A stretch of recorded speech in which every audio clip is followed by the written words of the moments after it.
We made it. To what? Season 1, Episode 4. Episode 4. Lowercase I, uppercase T, colon, welcome, space, to, space, capital D, E, R-R-Y. Not D-A-I-R-Y. No, this is not a milk. If you're having trouble finding the pod or the show, try spelling it with D. E. To R. me. To me. What do you think? Did we get... Last week, we weren't over the moon about some of the set pieces, especially the end one, which is supposed to be the scariest. This week, did we get back on track? Yes and no.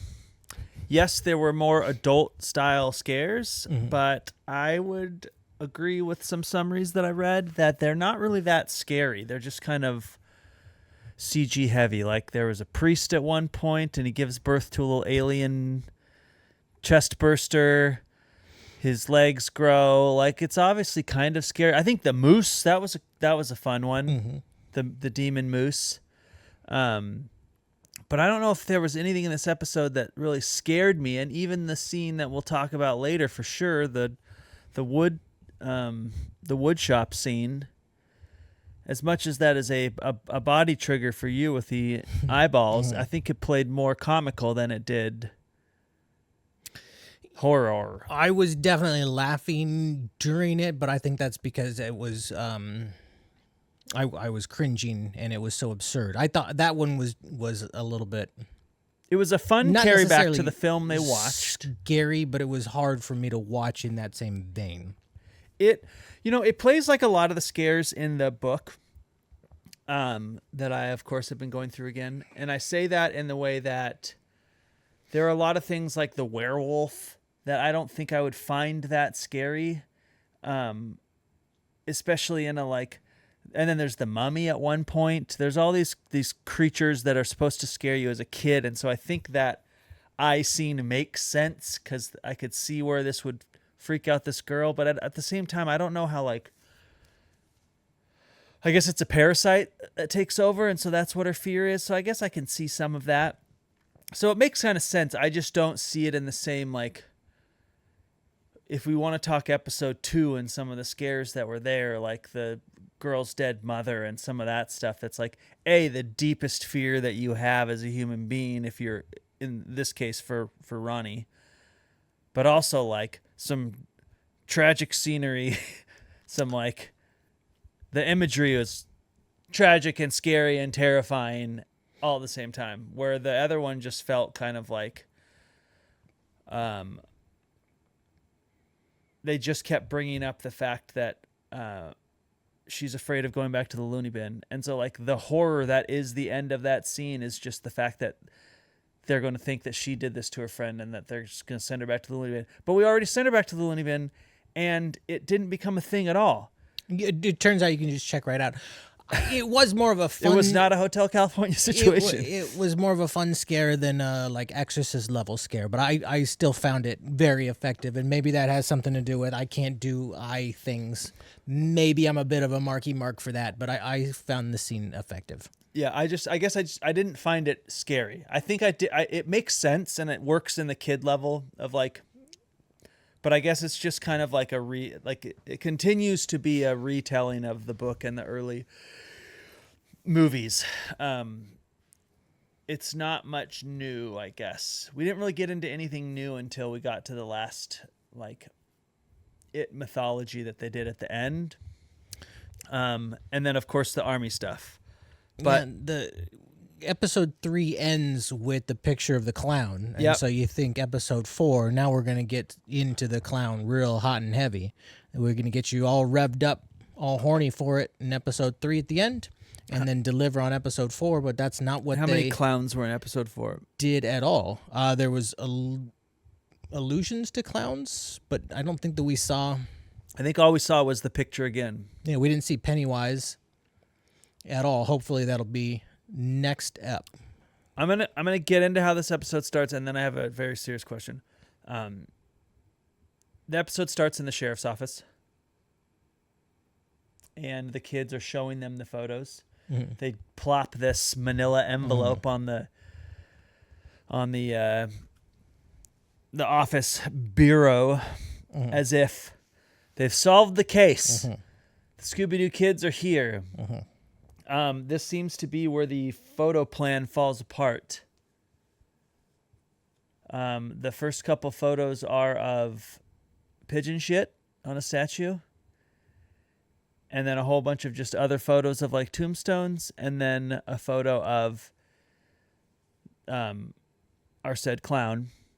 But it doesn't look as scary this time, and they basically just write it off as that's just a statue. You just took a picture of a statue in the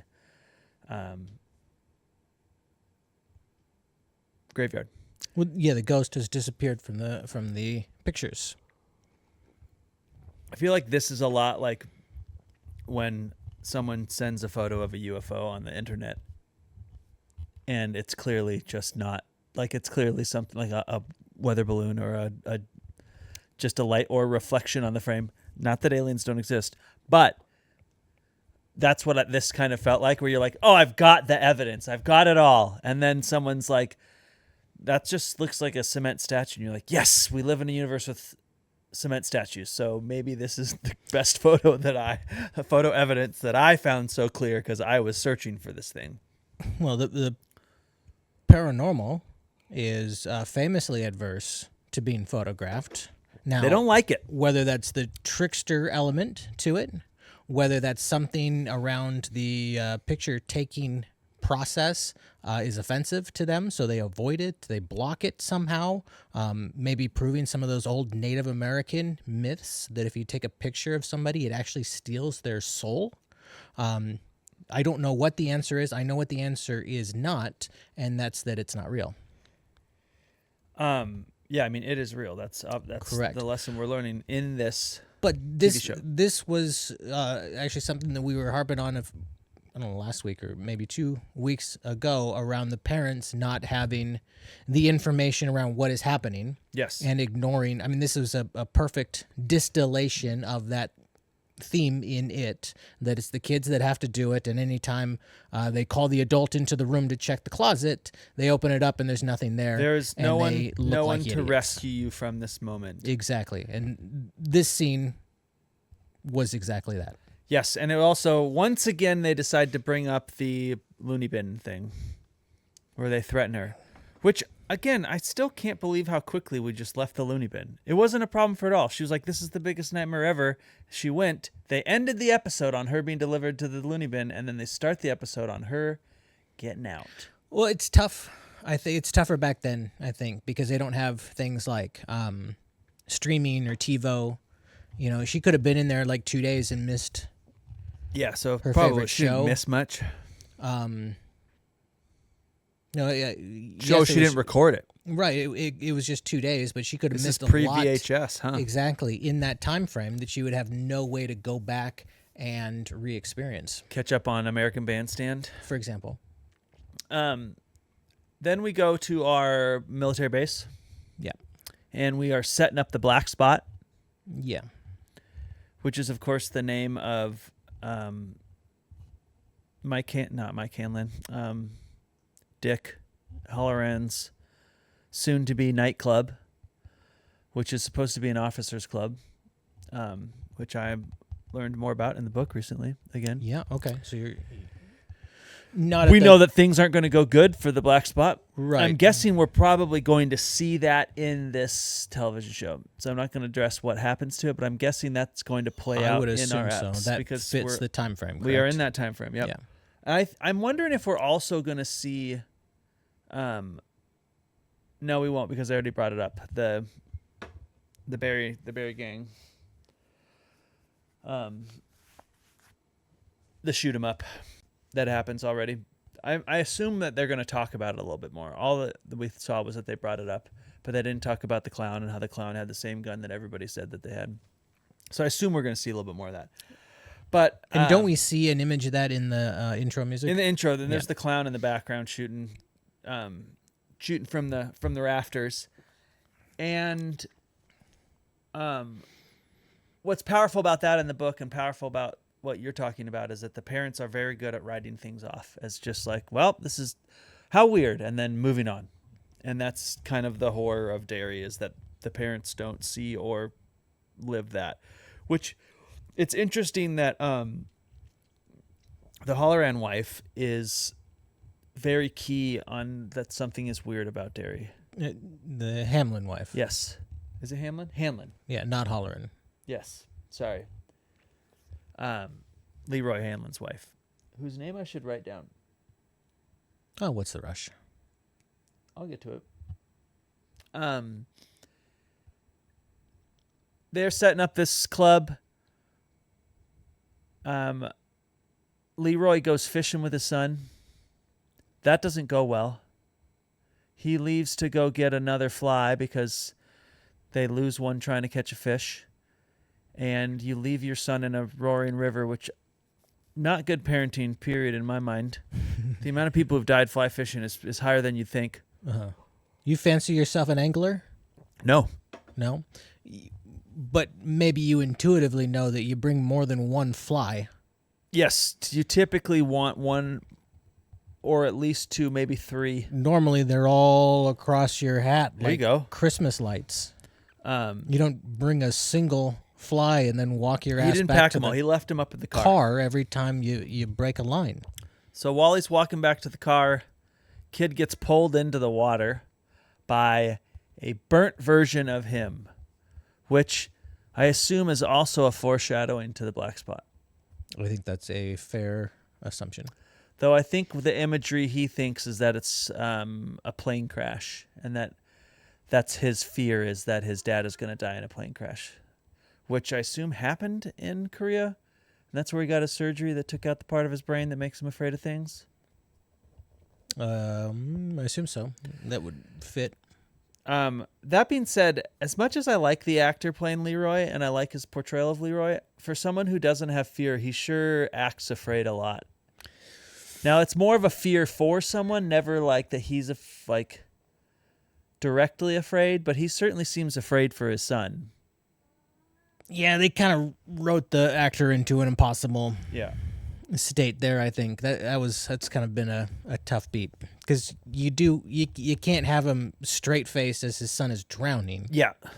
So you do have to show some urgency, but it's pretty easy to tip the scales over into what we would consider looks like fear. Yeah. Thus negating his whole... Concern and fear can be different things, for sure. He cares for his child, but he definitely seems like he is worried about what they're in, and maybe I'm just showing worry and fear is the same thing. But it is interesting that he definitely seems afraid for his child's life. How does Webster's define fear? Vamp. No, I genuinely want to know. I know, but you got to vamp while I type it in. I didn't actually expect you to pause everything and look it up. It's, technology. It's right here. I've done painful emotion caused by the expectation of evil or impending danger. Yeah, see? That was helpful. That scene really only serves for a reason for Leroy to go talk to Dick Halloran and try and figure out what's happening. And again, if this is like the fourth time in this where they go to the general and march into the office and you're not telling me the whole truth. And then the general goes, okay, I guess I'll tell you the truth. This is kind of the opposite version of what we were talking about earlier, because our kid gets up from the river. He's very shaken. His dad believes him, and he does have physical evidence on his arm to back this all up. Scratches, I believe. Scratches all across his arm. And the dad knows he wasn't gone that long. He believes that, yes, something... He also has the shine. So when his son is in danger, he tends to know, and I think he sees a little bit of it or flashes of it. And so I think that, again, that's his ability outside of Derry. And I don't know if that's because he's an outsider or because he has the shine. Do you have an opinion on that? I would assume shine. Yeah, that's Oh, it's my some shine. assumption. Yeah, but would it make sense for the reason that he was selected to be part of this mission is because Dick Halloran saw shine in him and suggested him? No, I don't think Dick Halloran had anything to do with it. I think they were pulled in because the whole creature's thing is fear. They say that several times. I'm talking about later.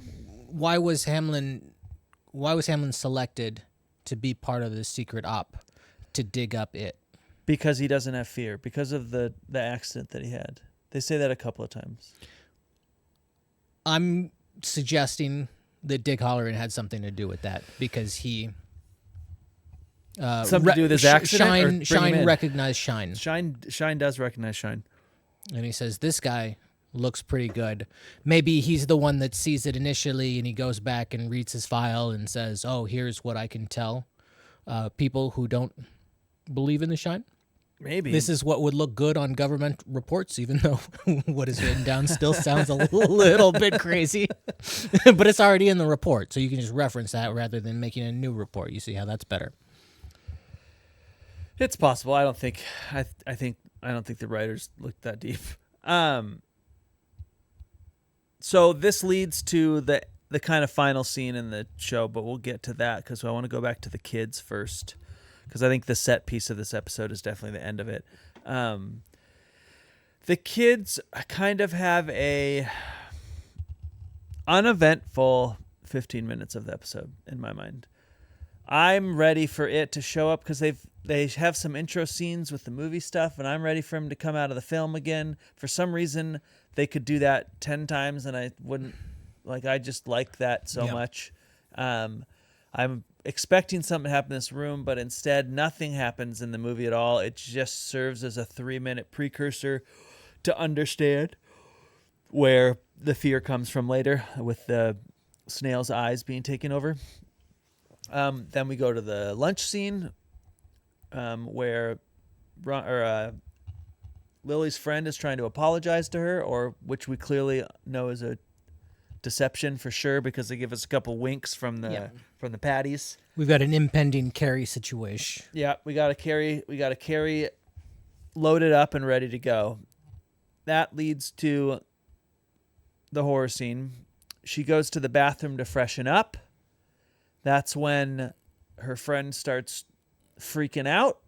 I think she's about to admit to her that they're setting her up for an embarrassment situation. That was my read as well. She has chosen the friendship with Lily over her friendship with the patties and her place in the patties, which, sure.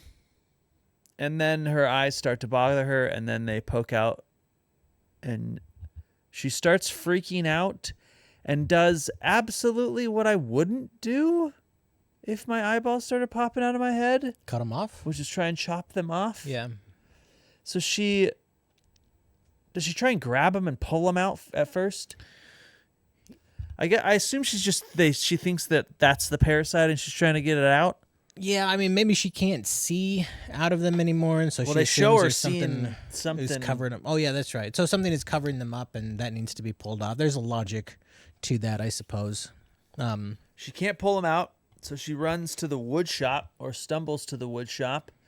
Lily is far behind because she drops her drugs into the toilet. There? It's called a bandsaw. Bandsaw. She goes after the bandsaw to try and cut these. First, she chops her. She starts poking the eyes with a chisel, which wasn't working. She's just trying to hit the side of it hard enough to chop this thing off. Each of these are sending me into hysterics. Knows how to send it on. Mm-hmm. Turns that bandsaw on immediately. No safety. There are some great shots in that moment with the tenseness of her like being too short to get up to the table, and so she's leaning over this thing, I thought for sure her head was going to get chopped, but no, she does actually successfully chop off both the eyeballs and then falls to the floor. Lily kind of wrestles her down, and then everybody rushes in, and it looks like Lily basically just stabbed her in the eyes with a chisel. Right. She's right over her with the chisel, which she has just grabbed from her. Yes. But it does appear it does look like it is being held from her. It does appear to be possibly going down, and of course they already think she's crazy. I have a question for you. Yes. 2 questions. Number 1, what ep is this? 4? 4. Should they have just not... if they're going to wait this long to introduce Pennywise, should they just have not put Skarsgård in the materials? Yeah, I think if I was doing this, it depends. Did they announce it as like Skarsgård being in it? Because I think he's always been part of it. He's an executive producer. He's listed as a cast member. He's all over this thing. And then they take 4 eps, and I feel like we're just blue balling for a little Pennywise. It would be more fun if they didn't tell anyone that he was in it, and then he just shows up. Yeah, at the end. I agree with you. I think that is I agree. Instead, I came out of episode 3 going, okay, finally, we're going to get some Pennywise. And I came out of episode 4 going, we didn't do any Pennywise. Do you remember when I had a question for you? Like a long time ago? At the beginning of the episode, when I was like, I want to start this, and then I have a question for you. Where did we start? Was that the question? No, I need to know where to start so I can remember the question. You don't remember the question? I don't remember the question. None of these are the question. No. This is another question. Where did we start when I said, I have a question, but first I'm going to discuss this?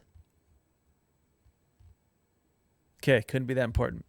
We'll come back to that. It was a good question. Should have written it in your little notes. I should have. I did not. Then that's kind of the end of the kid's story, obviously. And then we get back to Dick Hallorann, who is now in an interrogation booth with one of the Native American younger gentlemen who they have entrapped would probably be the best word, the best legal word. They set him up to basically let him onto the base, and that way that they could catch him and arrest him for being on the base for trespassing. And Dick Hallorann goes, hey, where can we find this thing? Where can we find the deadlights? And he says, I don't know what you're talking about. He says, I'm really sorry that this is going to hurt. And then they do a little inception, which was kind of fun. I liked the door scene. I liked that it was painful for both of them to do this thing. That kind of puts a good edge and a good spin on, Dick exploring his powers. And I thought it made for a good storytelling for the mythos that is it. And I think this is the deepest explanation of who it is of any of the movies so far. And what do we get? What do they say it is? It is a creature that landed thousands of years ago, and it apparently, according to this, landed in a prison, and the crashing is what broke the prison open. And they are able to turn some of the prison into a dagger. The material that is in the prison, they turn it into this dagger, and they make a weapon from it. And essentially, this small tribe, they name this creature the Galloo, and they basically say, don't go in this area of the forest anymore, and it will stay there, and we won't have a problem. And then, of course, as are all good things in this world, the settlers arrive. Us white people show up, and we say, no, we go where we want. And what happens to those settlers? They experience some problems. More settlers A couple of small setbacks. More settlers would come, so it wouldn't be the end of... it's not the end of... Nope. The settling didn't stop the there. Europeans moving in, but it was a little bit of a setback because they did kind of get destroyed. They got mutilated a lot. And then at this point, this doesn't make a whole lot of sense to me, but the tribe decides they need to leave because it is becoming too powerful. I assume it's because it's feeding on all of these settlers, and so it's growing in power, and it's able to, it's starting to expand out of its territory, so they're like, we got to go. Which... first intelligent thing that anyone has done in this situation, period, is like, hey, we got to get out of here. It's also interesting to me that they don't, it's not just affecting kids at this point. It's literally just kind of it's driven by its instincts as a creature at this point. And I think the explanation there is that it hasn't learned yet that kids are bigger scaredy cats Yes. than grown-ups. Which is, of course, the plot to Monsters, Inc. Not Monsters Ball. No. Different plot. Right. At this point, the one of the younger tribe members decides that they don't want to leave, and so they're going to go down to the cave, get more of these weapons, and they're going to kill this creature. It's her mother, who's the tribe leader, finds out about this, stupidly decides to go into the woods without this weapon that they have at all, and that entire tribe essentially gets massacred. We get a little bit of scares there with the, like, I understand. See, again, I understand the horror there. It's supposed to be like a Dutch priest, and the settlers are supposed to be this horror. But I didn't find any of that scene really terrifying, and I thought the like baby's head coming out of the priest was just kind of like it's just an alien moment. That's all I could think of. I loved the moose. That was early on. Just the moose killing things was pretty dope. So the Native Americans are fighting this creature with absolutely no good weapon. They pretty much almost all get mutilated. The daughter goes and runs and tries to save them with the weapon. She loses her mother, the tribe leader. And so then she says, well, I guess we're just going to go back in. So nothing good came of this lesson. Once again, this is one of those Hollywood scenes where the entire rescue party trying to rescue one or two people are all of the casualties. That part didn't make a whole lot of sense to me. I would have just been like, well, she has the only thing to fight the creature right now with her, so I'm not going to go in after her without anything. But I guess that's a mother's love. Sure. So they end up going back in. They find the meteor again, break it off. Nothing bad happens, which was a little like they didn't have like some sort of face-off or anything, which was also what was weird to me about them going back to save her is because like it just seemed like she probably would have gone into the cave, found the weapons, and broken them off and got out. But instead we get this massacre, and then they get out and they decide they can't defeat the creature, so they're going to trap it. They do this by, I believe it's called the Ritual of Chud, which is totally different in the book. But basically they encircle the woods, bury these pieces of the prison, and that will keep the monster from going outside of this. Yeah, they've trapped it with its own special space rock. Normally in seasons like this, they'll have this big backstory much later in the season. They'll in a 10-episode arc, they'll put it at 7 or 8. This is pretty early on. I'm guessing we'll have some additional flashbacks, maybe to some. I'm guessing stuff that it has done. I'm guessing we're going to get some horrors to what it has done, and I'm hoping we see a little bit more of the like universe before he landed, and some interaction with our turtle or some things like that. If even brief moments. I don't think we will. I think I would be surprised. I think this is our heavy origin story episode. I think I'd be surprised, given the ground that they covered here, that they would return. I mean, it gives an origin of how it got its powers on Earth. It gives some origin how it got to Earth, but it doesn't really actually explain what it is or where it came from. And I would love a little bit more of that. That being said, I thought this story was told really well. I thought it was a fun way to tell it by having it be this dream sequence where the young version of this gentleman that's been entrapped is reliving this memory where he has to tell the story of the Galloo because it's the story they all pass down to each other because that's like it's their history, but B, it's like their responsibility as this tribe to like keep an eye on this thing. Yeah, I thought it was an effective story, and then also the way that they told it with... Dick using the shine? Yeah, and us understanding, first of all, that this has been long passed down generations of Native Americans. We get some insight into Dick Halloran's character, because he seems pretty reluctant to want to do this. He did. At the same time, there was no question of whether he's not having a moral crisis of should I do this or should I not. He's pot committed to the action. It just takes a lot out of him physically, and I don't think he really wants to. Well, I don't think he did that early in the episode before, he was like, I don't know, like maybe this is something we should just put away. Was, I believe, his quote. Yeah, he clearly thinks it's a bad idea, but not enough to actually do something about it. Even his protest to the general or major or whoever is pretty half-hearted. Oh, yeah, it's all wishy-washy, maybe. It's all sorta. on a low-level employee telling the manager, hey, this might not be a great idea. But as soon as they say, nah, I'm going to do it, they're like, okay, I'm still here with you. Exactly. And then third, we see some more questionable practices by the law enforcement of, in this case, the Army, but of the folks in authority in this particular setting.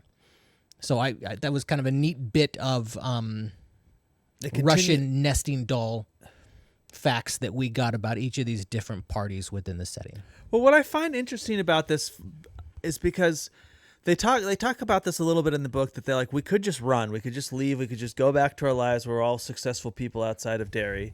And obviously there's a little bit of like, well, we don't in their actually adult in their adults, yeah. They're like, we don't actually have that choice. But also they're like, that's kind of what every other adult has always done, is like, and this horror will continue to go on. And so I think that's what's interesting, is they trapped this creature in the woods apparently, but horrible things keep happening on a cycle of 28 years, and they're the stewards of keeping this under wraps.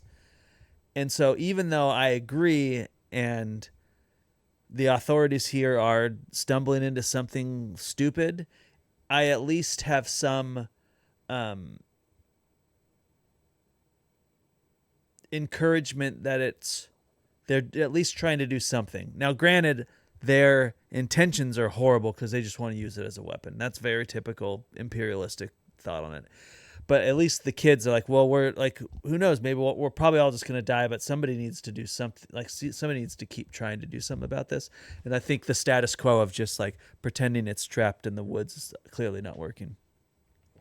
And then we get the creepiest moment of Dick Hallorann, I think, period, is when he like appears behind the kid in the dreams, because he's finished his story and he's like, okay, and he has this creepy smile on his face. Yep. And he's like, okay, now tell me where he is, or where it is.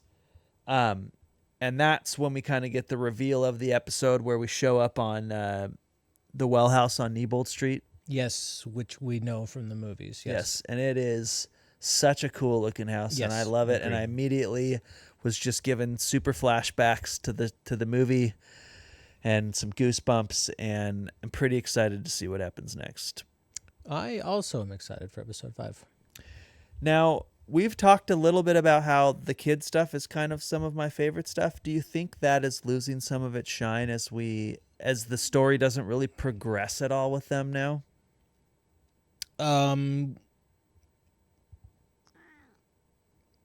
No. Okay. Because it is a long, I don't know, the book, it was full of unsuccessful tangents and side quests and things like that. I mean, I think that's tantamount to the story that they're trying to say. And also, number one, if it's going to be told with some effective scenes like we saw in the wood shop, I'm on board for it. And two, there's not really any competition from the other storylines. Yeah, I just feel like I feel like the writers are spending the most time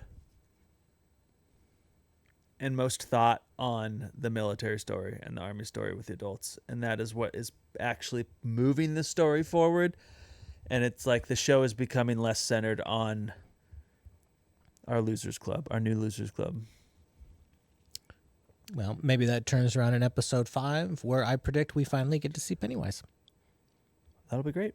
Do we think the kids are going to survive? Now, we've asked this question, and obviously the child, Leroy's son, the Hanlon kid, he has to survive because we think he's Mike's grandfather? Unless he's already in a position to freeze his jizz, which would be surprising. I That's don't think pretty early for that technology. scientifically we're there yet. So he survives. Like it would be pretty dumb if most of these kids survive. Wouldn't you say? Like that kind of. Oh, I could see them all surviving. The reason I say that is because he's clearly made them the center of his attention, and it would be a little weird if they all survive if they were the center of this tragedy that normally occurs, right? Like there's another group of kids that got away. Yeah, but we are just sort of telling the same story. So from that perspective, it would not be a surprise to see. That's why I feel like it needs to be a different, like it was smart of them to dispatch with a number of kids early on to, I think for that reason, we come out of it, the movie, with not much of a death toll on the original Losers Club. This one, in hindsight, looking back, to kill off those kids immediately, it's kind of the same Ned Stark Game of Thrones type of effect where no one is safe. But I wouldn't be surprised if they walked that back and by the end, yeah, they're all fine. Do we think Ronnie is Mike's mom?